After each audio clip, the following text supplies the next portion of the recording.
It can sometimes be a challenge to find a home on the market that checks off all the boxes on your list of must-haves.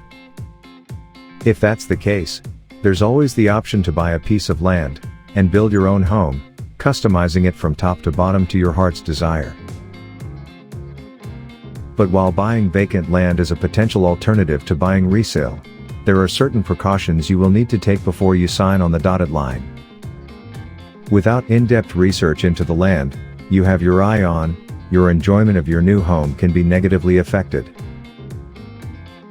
Prior to purchasing land to build on, be sure to take the following factors into consideration first. So, let's go to the video to dig deeper into those facts.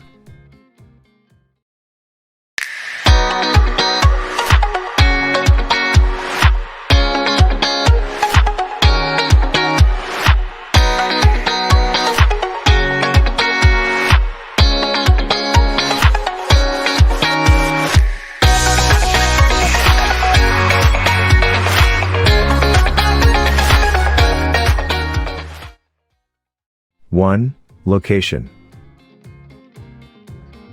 The absolute most important factor to consider before buying land is its location. In the world of real estate, location trumps everything else and should always be the first thing to think about before buying. And not only should the municipality be considered, so should the precise lot location in relation to the overall community. For instance, a lot that's situated at the end of a quiet cul-de-sac and backs onto green space would be worth more than land in the same neighborhood that's adjacent to a busy roadway. Depending on your exact needs, you'll want to assess the location of the lot and its proximity to amenities like public transit, highways, schools, parks, and so forth. You'll also want to factor in the proximity of the land to your place of work, in order to ensure the commute isn't going to be much longer than you'd like it to be. 2. Property setbacks. The setbacks of the land, which are the rules that stipulate how far the structure can be set back from the lot's border, need to be considered before purchasing a plot of land. Where you're allowed to build the house on the lot will be dictated by the property's setbacks. And if you have a desire or need to build a home of a certain size, you'll want to be sure that the lot can accommodate that size, and the setbacks play a big role in this. 3. Zoning requirements. Jurisdictions may have land that's zoned for residential or commercial use, or both. You'll need to find out if the land that you buy is allowed to have a residential structure built on it, especially if the surrounding area is used primarily for commercial purposes. Besides, you probably wouldn't want to build a home in an area where a bunch of industrial buildings will be erected. Further, you will need to determine whether or not the area is zoned for additional structures, such as sheds or detached garages, if you have intentions of building them. In addition, there may be zoning restrictions that dictate the minimum size home that can be built on the lots in the area. If you don't want, or cannot afford to build or operate a large home, make sure the minimum structure size fits within your means. 4. Natural hazards.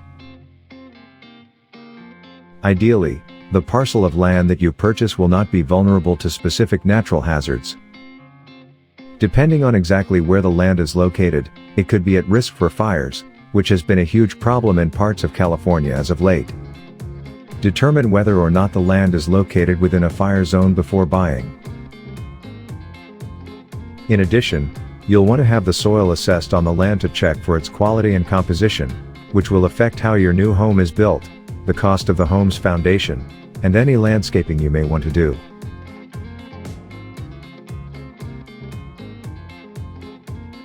5. Easements. If there's an easement on title of the property, you'll want to know about it before you commit to buying. An easement gives another person or entity the legal right to use another person's property for a specific purpose, regardless of who actually owns it. If, for instance, there's an easement on your property that allows others to cross over it in order to gain access to another lot, it could have an impact on your level of privacy. 6. Utility sources. Once your home is built, how will it be powered? Where will your water source come from? You'll want to find out how your home will gain access to water, electricity, gas, waste, and even phone or cable. This is especially important in remote locations, where the cost to hook up to municipal utilities can be extremely expensive. You'll want to get in touch with the water and utility companies before putting in an offer on the land, to find out what the cost would be to connect water, power, waste, and other connections. There's no better way to ensure the home you buy is fully customized to your liking than to build it yourself. But your first step is to buy some land to build on, and that doesn't come without its own set of tasks. Do your research on the lot you plan to buy to make sure it's exactly what you want without restrictions.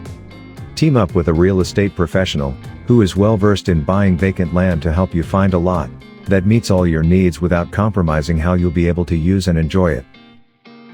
If you got this video helpful, please give a thumbs up to the video.